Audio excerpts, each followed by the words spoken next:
mengenai vaksin COVID-19 di Muratara yang sampai saat ini masih menunggu instruksi dari pemerintah provinsi. Rencananya masuk dalam gelombang kedua dan dikabarkan ada 109.317 vaksin yang akan didistribusikan.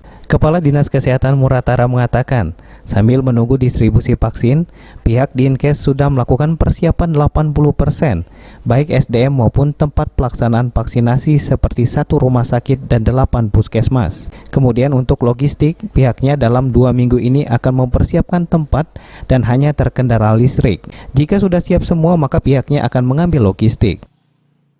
Sebagai persiapan, baik mengenai SDM, kemudian kesiapan tempat tempat pelaksanaan vaksinnya, kemudian tempat penyimpanan. Kita ada 8 puskesmas dan 1 rumah sakit sebagai tempat pelaksanaan vaksinasi.